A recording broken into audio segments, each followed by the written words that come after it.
moving on, there was something about Facebook that you were telling me about in terms of being required to pay affiliate or advertising revenues to media companies, and I'd never even heard about that. And you said that happened. Well, okay, so Facebook. Well, there's different things. So Facebook, it kind of all stems back to years ago. If you remember it happened with the Facebook views scandal. Remember that? Yeah. Mm-hmm. They were inflating the views. And so what they started doing, this is years ago, they started partnering with media companies and doing revenue share agreements with like all types of media companies. But the media companies are basically saying, well, the money we get is not enough. It's very little. And that Facebook just keeps most of it.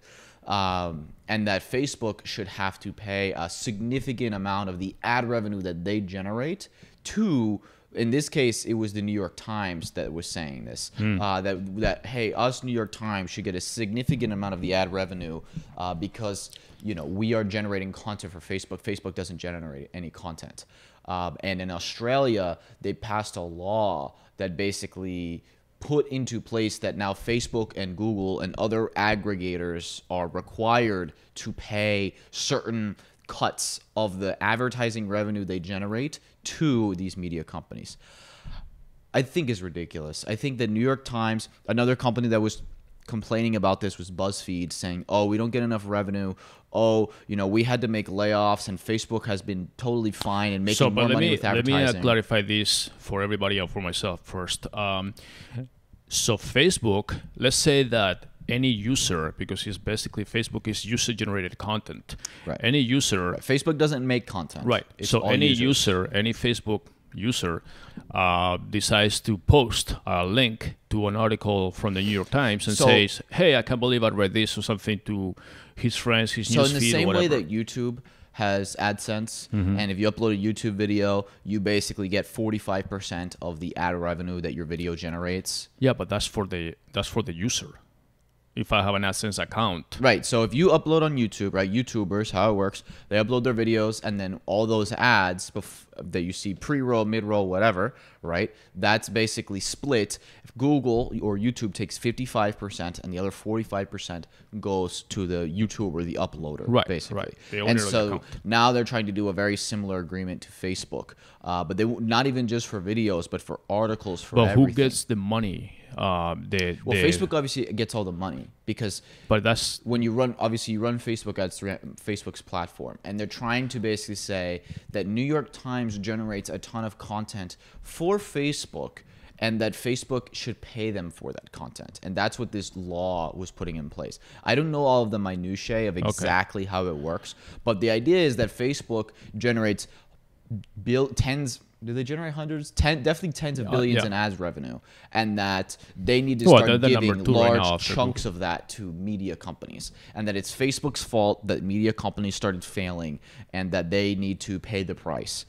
And I think it's just a bullshit excuse. You know, if BuzzFeed is going to complain that the revenue share agreements that they have with Facebook aren't good enough, well, BuzzFeed, change your business model then. Well, I think that's very. I mean, I will never defend Facebook, but in this case, I think this whole ruling is kind of very hard to enforce. And by the way, implement. They don't talk about the fact that tons of the traffic that BuzzFeed and all these places get is from Facebook. Exactly, that's my point. If Facebook were just to say, which may very well happen in Australia, fuck it, we're not going to do this. Right. So you guys, we're just going to remove you from the platform. So no more BuzzFeed in Australia. Right. Well, guess what? BuzzFeed's going to lose a ton of traffic. That's what I'm saying. If I post an article to the New York Times or from the New York Times that is something interesting I want to share with my friends and family and followers on my own personal account, I'm driving freely a lot of traffic to New York Times. Not even just users, just the companies themselves. Right. BuzzFeed puts all their articles on Facebook, all their articles on Twitter, all these platforms, their distribution platforms. It's like Facebook is free. So Facebook would say, yeah, we're going to pay you that, but now because you're a company instead of an individual, we're going to charge you to be on our platform for free.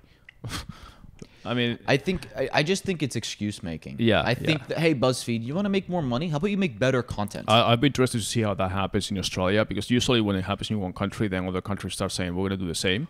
Yeah, but Australia is always a country that does a lot of stupid stuff that they don't think through.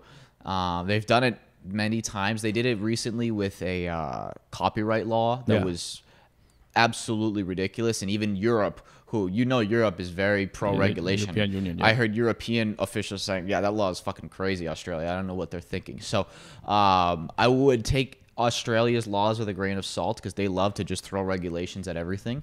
But I think New York Times, BuzzFeed, all these places that are complaining, it's like, change your business model. And New York Times has, by the way, okay? I mean, they charge for their articles much more. They put paywalls on everything now. They have very few free articles these days. And they make a lot of money from subscriptions. So New York Times is one of the few that has actually been able to adapt and become very profitable in the new internet age. But this idea that it was Facebook that brought them down is ridiculous. It's like, no, you guys didn't adapt with the times, whether it was Facebook or whether it was Google or some other internet company or bloggers or Twitter, independent journalists. Yeah, that's just it's that you guys didn't adapt. That's why. Yeah, I mean, Facebook gives you a platform to basically publish anything you want. And now you're going to ask him, oh, thank you for the platform, but now we want to also be paid for the free space you're giving us. I mean, that just doesn't square. The truth is, because they already did this with Google News previously. Right. Where Google News had to...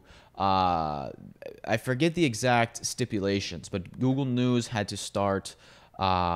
they wanted Google to do some very specific thing that Google said they weren't going to do. And so Google ended up removing a bunch of publications from Google News, and their traffic dropped out of the fucking stratosphere. Right, and Apple News has the same thing. And they wanted thing. them to reverse it. Apple, when you go to your iPhone, to your news, they curate well, news Apple from News different is sources. different. So it's a different model, obviously.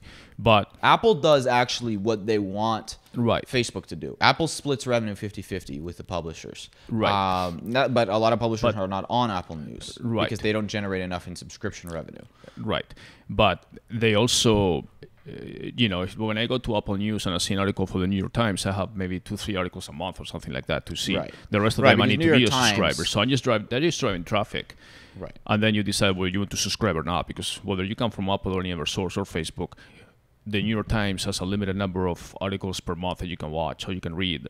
And then they ask you to subscribe, which is, like we said, is free traffic for them that otherwise they wouldn't get.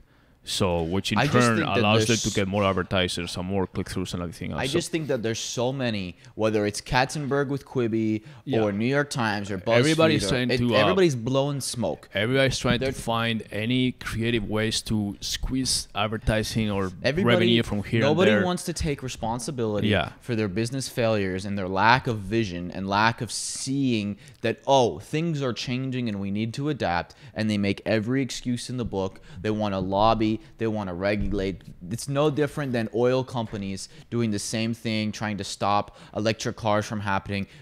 These media companies are doing the same thing. Remember that? Yes, they're doing the same thing. Speaking of adapting.